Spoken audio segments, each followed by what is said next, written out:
Get ready for your daily dose of marketing strategies and tactics from entrepreneurs with the guile and experience to help you find success in any marketing capacity. You're listening to Marketing School with your instructors, Neil Patel and Eric Su. Welcome to another episode of Marketing School. I'm Eric Su. And I'm Neil Patel. And today we're going to talk about how to scale content marketing without hiring more people. The trouble with content marketing when you're trying to grow more articles or you're trying to publish more articles, I should say, you're trying to publish more content, you're restrained by your resources. So for us, let's say, we have a certain amount of writers on the team, we have a certain amount of editors.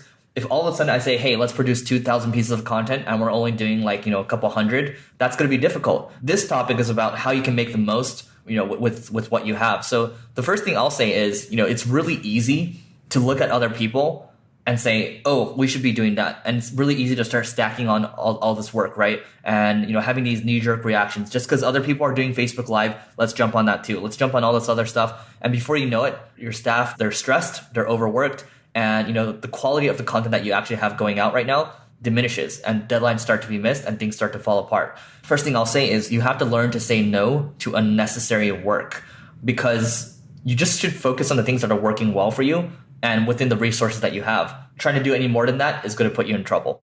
When it comes to content marketing, and I only have one way to scale it, but it tends to work. Only hire an editor in your company and no one else. You can even make them a contractor if you want. Everyone else, especially the writers, they should be contractors. You can find them all from jobs.problogger.net. Put a job posting, say you're willing to pay $50 to $200 per article. Put in the article length you want, the topic you want. Then discuss how you want them to write in a conversational tone using the words you and I. We ask them to send us samples when applying for the job. And then we also tell them that we want to have them write X pieces of content per week. So then we get an email roughly with 100 to 200 applications. Out of that, we go through the content. Then we see who we like. Then we tell them hey, does the pay work for you? And then based on how we like their content, we negotiate pay. Then from there, we say we want to test them out. And keep in mind the editor's doing this. Then the editor says, hey, we want you to give us 10 topic ideas. They give you 10 headline ideas. You then pick the ones you like. If you don't like any, they're not a good fit. If you like a few, the ones you like, pick one, have them outline it. So tell them to write an introduction, bullet out the main points to discuss within the body, and then tell them to write the conclusion. Assuming you like that, great, have them write the rest. If you don't like that, then what I would do is tell them, hey, go fix A, B, and C, and then come back. If they can fix it right and the first time, then you're good to go. We also show them samples of what we like. So you can use my blog, for example. You can show them neilpatel.com/blog and then pick an article. It doesn't matter that my subject's on marketing and yours isn't. That's okay. But it shows them the format, how we use subheadings. We don't put subheadings under subheadings. It's always one subheading, content, then another subheading, content. We show them how there's always an introduction. We show them how there's a conclusion. We show how we end the conclusion with a question mark. And we try to get them to write, you would want to get them to write similar content. If they can do that, then your editor puts it up into WordPress, and then you focus on promoting it. The way you promote it, you can hire this person from Upwork. They look at Buzzsumo, type in keywords similar to that article, find all the competitors. They go view shares. It shows you who share the competing articles. Then they send them an email, something like, hey, Eric, I know you shared an article called 20 Ways to Do Advanced Yoga as a Beginner. I actually have a similar article coming out called 101 Advanced Ways to Do Yoga as a Beginner. Let me know if you want to check it out. Cheers, Neil. Eric may respond with yes. A large portion of the people, 20-30% of the people will respond. Then they say, here's the link. Cheers, Neil. P.S. If you like the article, feel free and share it. P.P.S. If I can do anything for you, please let me know.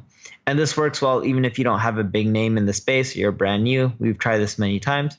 That's the formula we use to scale out content marketing. It works really well. I know that was a lot, but you can always rewind the podcast and listen to that part again. Yeah, so I think what Neil's talking about is it's important to have the right processes in place. And, for us, we use there's a WordPress plugin that we have. I think it's called WP Checklist or something. And it goes right under the blog post when people are writing inside of WordPress. And it's a checklist on, hey, For example, Neil's talking about, okay, each thing should, we should have a lot of different subheadings.